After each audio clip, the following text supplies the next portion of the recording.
Assalamu alaikum wa rahmatullahi wa barakatuh. Alhamdulillah wa salatu wa salamu ala rasulillahi wa ala alihi wa sahbihi wa man walah. Alhamdulillah for this opportunity. May Allah subhanahu wa ta'ala bless those footsteps that you took to get here. Tibtum wa taba mamshakum wa tabawwa'tum min al-jannati manzila. 4 years after the Messenger sallallahu alayhi wa sallam migrated to the city of Medina, a request was made to him at the behest of a pagan by the name of Abu Bara to send a group of educated Muslims to teach them about Islam and specifically the Quran. And so the Prophet ﷺ honored this invitation, and he sent him 70 of the finest men, noble and pure men who had dedicated their lives to the study of the words of Allah Jalla Jalaluh. They arrived at an area called Bi'ru Ma'una only to discover that it was a trap. It was a setup. Pagans encircled them and they massacred them one after the other. Our Messenger sallallahu alayhi wasallam, as Sahih narrated in the Sahih on the authority of Anas, he said, قَنَتَ رَسُولُ اللَّهِ صَلَّى اللَّهُ عَلَيْهِ وَسَلَّمْ شَهْرًا حِينَ قُتِلَ الْقُرَّاء. The Prophet Muhammad sallallahu alayhi wasallam made dua in his salah in the form of qunut for an entire month when this massacre took place. قال أنس he said فما رأيت رسول الله صلى الله عليه وسلم حزين حزنا قط أشد منه in my life. Anas said, I never saw the Prophet عليه الصلاة والسلام grieve more profoundly than when those 70 men were massacred. 30 or so days in his salah without fail, raising his hands in the end, invoking the curse and the wrath and the punishment of Allah Almighty upon the tribes who were complicit in this massacre, the tribes of Ri'al and Dhakwan and Luhay, Lihyan and Usayya, which shows you something very profound.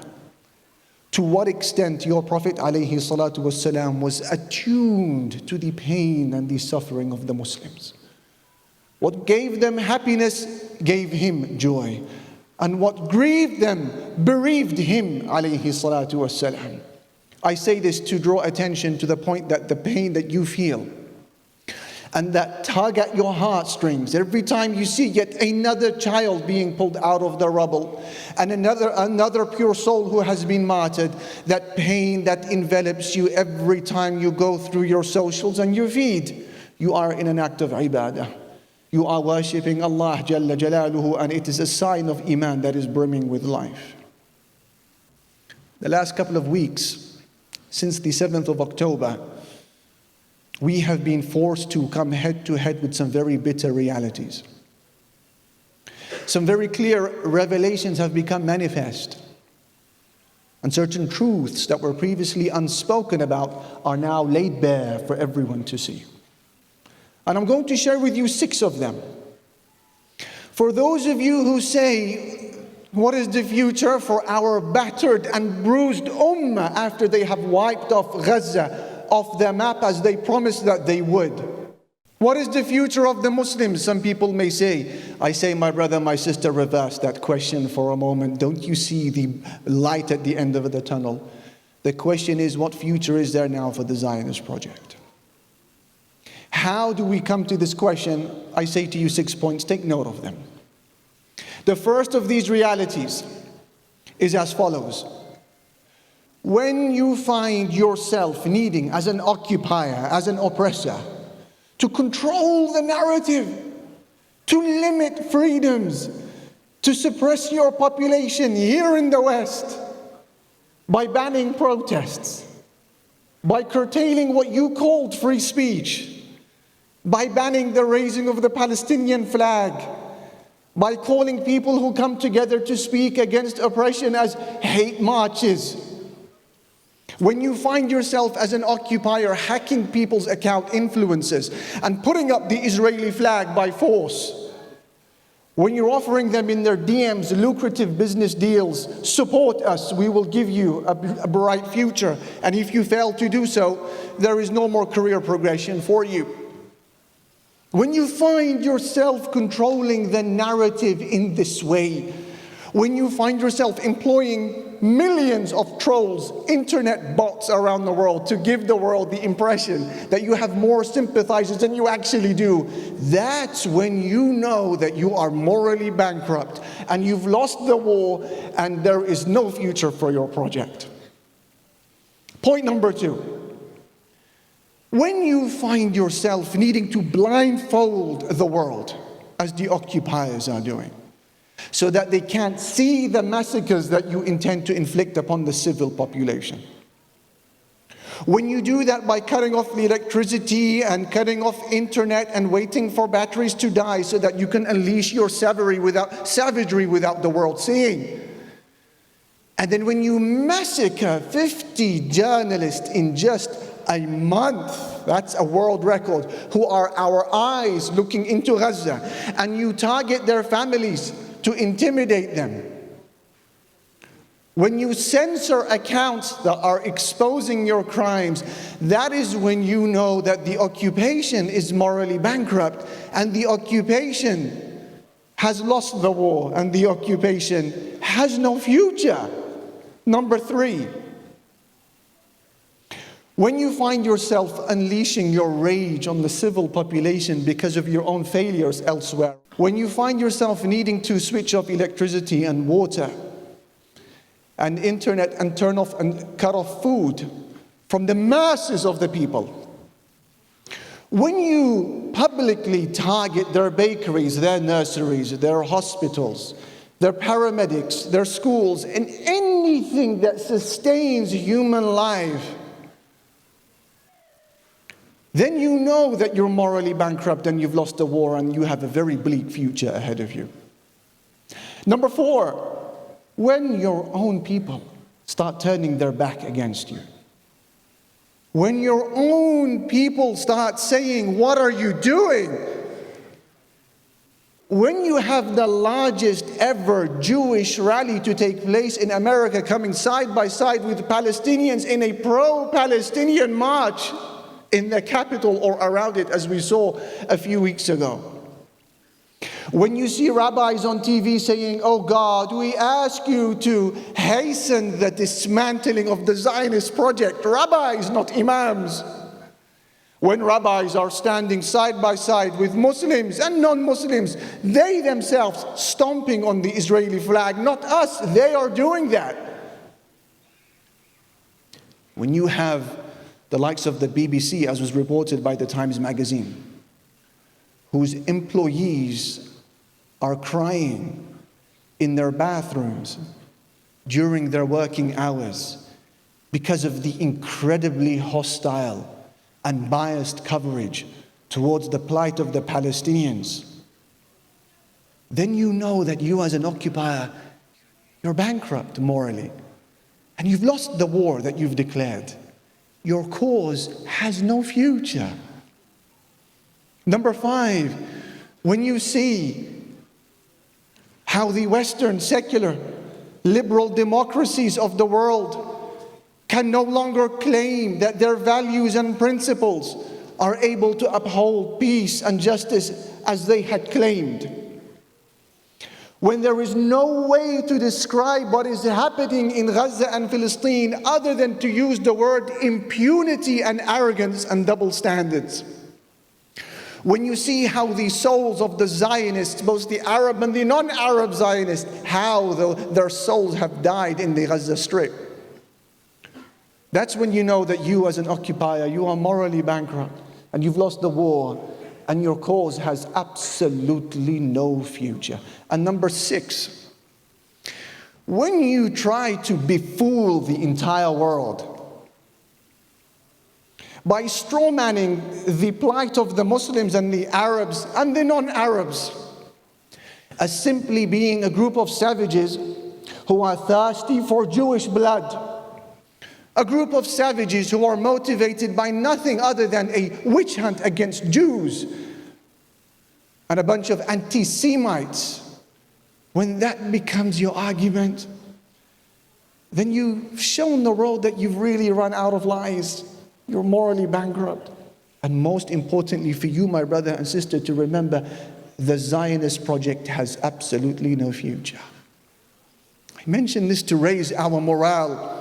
Rather than saying, what is the future of Palestine? The entire world is now asking the other question. What is the future of the Zionist project? And they seem to be arriving slowly towards a consensus towards that question. Raise your head and have good expectations of Allah. And if it was just for these secular points that I shared with you, none of which are Islamic or the promises of Allah, that on its own would be enough to show you how the future belongs to Islam. On that last point, let us open up a little bit and ask the question, is it true that the Muslims are motivated by anti-Semitism? Is it true that this is what is driving them? A thirst for Jewish blood? I mention this not because this question deserves to be honored or crowned with an answer, but because we have a lot of young brothers and sisters here who are observing and maybe hearing about the conflict or the war for the first time. We don't want to answer this question because it's a pathetic question. The question really is this: do the concoctors of this statement believe in it themselves? Those who are pushing this argument through Piers Morgan and elsewhere, do they believe it themselves? That this is what is driving the Muslims in their pushback against the occupier? Because they know very well, believe me, they remember how the Messenger ﷺ stood up when a funeral procession walked past him. They said, it is a Jew. He said, it's a human life. They know very well that 14 or so consecutive verses from the Quran were revealed to the Prophet ﷺ to exonerate a Jewish man after he was framed for a crime that he didn't commit. Allah revealed Quran that you and I still recite in our salah till this day, to exonerate a man who was free and innocent. They know how our Prophet ﷺ passed away when his armor was mortgaged to a Jewish man. They know that. They know very well that when King Ferdinand of Aragon and Queen Isabella of Castile arrived in Al-Andalus, Spain, and captured it from the hands of the Muslims in the year 1492. This not only marked the end of Muslim presence in Greater Spain, Al-Andalus, it also marked the end of Jewry. It marked the end of Jewish flourishing. It marked the end of Muslim protection of Jews. And for those who are unsure, read about the Alhambra enactment. A law that was passed by the Catholics, that the Jews now they have one of two options. Either they are exiled, they are to leave the country, or to convert to Catholicism. Soon after that, the Inquisitions of Christianity were set up. I cannot describe what happened because some of you are young. But suffice for you to know that 100 to 200, let us say hundreds of thousands of Muslims and Jews were persecuted and killed in the most barbaric and bloodthirsty of ways.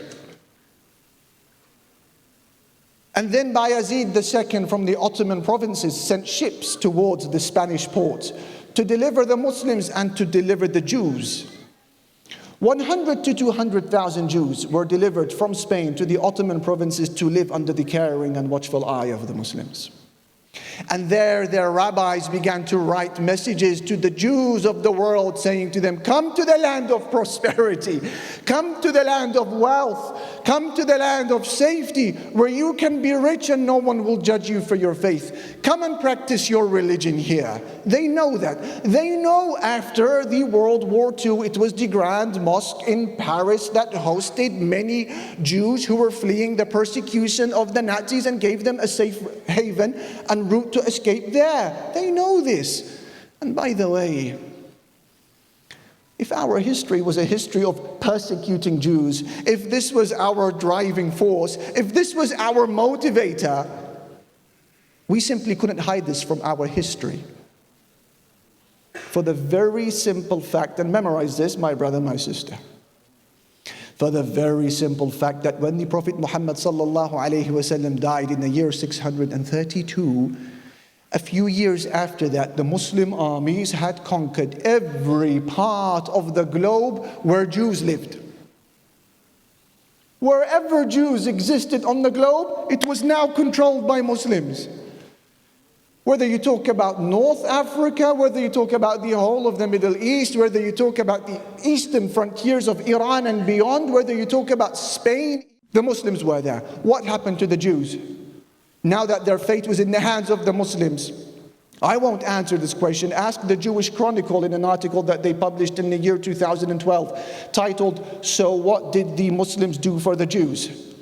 They say with the new presence of the Muslims in Jewish land, it was a transformation of the existence of the Jews. They said, for the better, the Jews' life improved from a geographical, cultural, literary, financial, economic, demographic perspective. They said wherever the Arabic Muslim culture thrived, so did that of the Jews. And wherever the Arabic Muslim culture declined, so did that of the Jews. They know that. But it's a smokescreen intended to cover the eyes of the ill-informed amongst us. They're just the people of savages. They're just barbarians running around wanting to hunt down a Jew and to kill him. They're a bunch of crazy anti-Semites, though they forget that we as Arabs are Semites. They forget that the Palestinians are Semites. The Quran that we recite in Arabic is a Semitic language. The greatest of all creation, An-Nabiyul Kareem Muhammad sallallahu alayhi wa sallam, was a Semite. It's a smokescreen designed to cover your eyes from the deeper issues at play, which is occupation, injustice, dhulm, tyranny, incarceration, theft of land. These are the issues at play. And this is what you need to bring the conversation to every time they bring it up. This is our history. Furthermore, let me tell you this.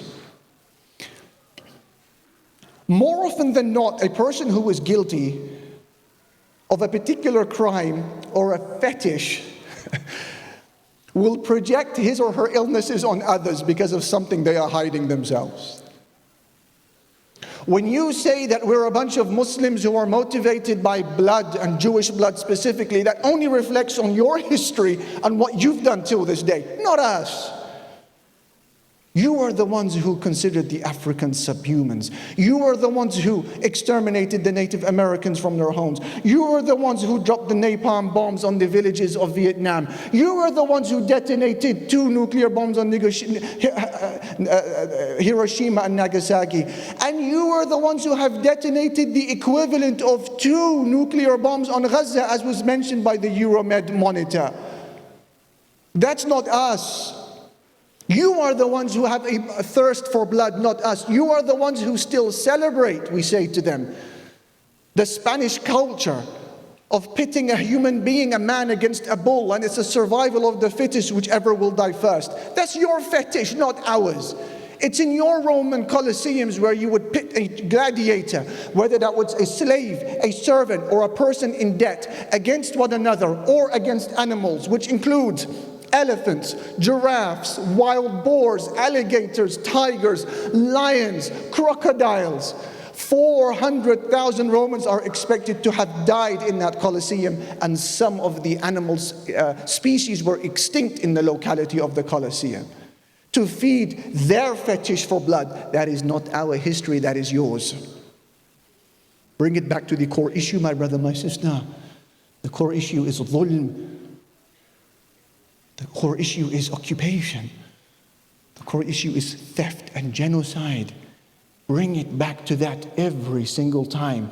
But you see, because they want to take the world as ignoramus simpletons, they have no way other than to craft a very thin web of lies that the world now is beginning to see beyond. The Western public will not tolerate this any further, and nor should they. Brothers and sisters, there is a noticeable theme in the Quran where every time you read about the Pharaoh of Egypt, there is a particular trait that comes to the forefront every single time that played a major role in his demise, in his decline. What is the trait? Arrogance. Every time the Pharaoh is mentioned in the Quran, the description of arrogance is tailed with it side by side. Allah Almighty said, read with me, Inna Fir'auna ala fil ard. Indeed, the Pharaoh was haughty on the land, arrogant. Allah Almighty said, Wa inna Fir'auna la'alim fil ard. The Pharaoh was arrogant on the land. Allah Almighty said, وَاسْتَكْبَرَ هُوَ وَجُنُودُهُ فِي الْأَرْضِ بِغَيْرِ الْحَقِّ. The Pharaoh and his soldiers were arrogant on the land without right. Allah Almighty said that Prophet Musa said, إِنِّي عُذْتُ بِرَبِّي وَرَبِّكُم مِّن كُلِّ مُتَكَبِّرٍ لَا يُؤْمِنُ بِيَوْمِ الْحِسَابِ. I seek refuge in my Lord and your Lord from every arrogant person who does not believe in the day of judgment. There you have it. Every time the Pharaoh is mentioned, his arrogance is underscored, which shows you that there are certain things that expedites the decline of nations and civilizations and individuals, by the way. And one of those characteristics that gives you a very short lifespan is arrogance. It's from the sunnah of Allah, the way of Allah, that whenever a nation, civilization, or an individual, or a family, or a business shows arrogance, Allah has to take them out. Why? Because balance is lost in the eyes of the arrogant person. You don't see Allah subhanahu wa ta'ala for who He is, and you don't see people for who they are. You don't see yourself for who you are. You see the world how you are, and that is arrogant, and nothing can change that other than a humbling defeat. So Allah does not tolerate arrogance on the land. Fast forward to the pharaohs of the 21st century. The Israeli politicians are saying what has brought us to our miserable state today is arrogance. Gerald Steinberg, an Israeli political scientist, he says that the singular trait that is behind the existential political threat to the Israeli system is arrogance. Gideon Levy, an Israeli journalist, he said, behind everything that we see today lies arrogance. He says, we believe that we can kill and steal and incarcerate and punch people's faces and gouge out their eyes. We feel that we are perfectly allowed to remove children from their beds and carry out a genocide in Gaza and the blockade. And the fact that, he says, we are still talking about flattening Gaza shows the world that we haven't learned a thing, and arrogance is here to stay. Allah Jalla Jalaluhu therefore does not tolerate arrogance on the land. And Allah Almighty, as Shaykh al-Islam ibn Taymiyyah, he said, He will give victory to a just nation, even though they may be disbelievers. And Allah will not give justice. Allah will not give victory to the unjust nation, even if they are Muslims. In conclusion, brothers and sisters, I will leave you with this message. There is a lot of talk about what we can do for Gaza. And indeed, most speakers will taper off their talk by giving you a list of things to do for the people of Gaza, and this is no doubt essential. There is, I think, another dimension of the discussion we need to share. And that is, what have the people of Gaza done for us? And how we should be grateful to them. And that is why the Messenger sallallahu alayhi wa sallam, he said, Inna ashkara an-nasi lillahi ta'ala ashkaruhum lin-nas. The most grateful of people to Allah are those who show most gratitude to the people. So let us trigger and activate this act of worship for a moment. We say to the children of Gaza before anyone else, thank you, Jazakumullahu khairan, and we salute you. We have seen how your 6-year-olds are standing over the dying bodies of their blood brothers. As they say to them, brother, say la ilaha illallah, you're dying. Say la ilaha illallah. 6 years old, how did he pull that one off? We saw the young boy wrapped from head to toe because of burns, saying to his father, whose injuries are less than him, Father, be strong, don't despair, this is our land. Who taught him that? Those children of Gaza showed us that many of us who think that we are men are in fact still children. And they've shown us how children can in fact be men. Thank you, children of Gaza. We say to the mothers of Gaza, thank you. May Allah Almighty bless those wombs of yours that have delivered the miracles of the 21st century that we are witnessing today. We say thank you. May Allah Almighty bless your tarbiyah and your nurturing and your upbringing. This is in fact what they are decking in Gaza. It is the spirit that you have fostered in the hearts of the Muslims. We say thank you. And to the elders of Gaza, we say thank you. You have shown us how beautiful it is when aqeedah, belief in Allah, is transferred from the inks on the pages of books to the blood that flows through veins and arteries. Thank you, jazakumullahu khairan. And we say to the doctors and the physicians and the paramedics of Gaza, thank you. As you work long hours, you now live in your hospitals. And you have seen with your eyes in the last 6 weeks that which no mountain could bear, let alone a human being. And when you thought it couldn't get any worse, your children come to visit you in the wards, but not as alive children. They come to you in body bags, and you hug the body bag and you cry. Then you stand up and you bury your pain and you wipe away the tears and you continue your duty to the Muslims there in Palestine. We say thank you to the doctors and the physicians, to the journalists who know that they are now on the IDF hit list because of the crime of exposing the crime of the occupier. 50 of them killed to date. We say thank you. To Wa'il al-Dahdouh and his likes, whose family were killed live on air. He goes down to the hospital, weeps over his wife and children. The very next day, he's back on TV saying, I have a duty towards Palestine. How did you pull that one off? We say thank you, jazakallahu khairan. To the women of Gaza, we say thank you. We saw you burying your children, then you raised your hands rather than complaining at Allah. You say, oh Allah, continue taking from our blood till you are pleased. To the men of Gaza, we say thank you for showing us that a people who believe that death is not the end can never be defeated.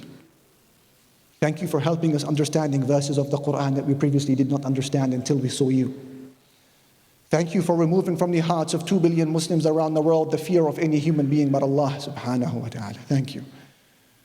Thank you for reminding us at a time when we thought that the Ummah of Islam had died. You have just shown us that the Ummah has a pulse. Not just that, the Ummah is brimming with life. And from all of the generations of the Muslims to walk this earth in recent times, by Allah, this is the greatest and finest of all Muslim generations. And time will show that this prediction and this assessment is true.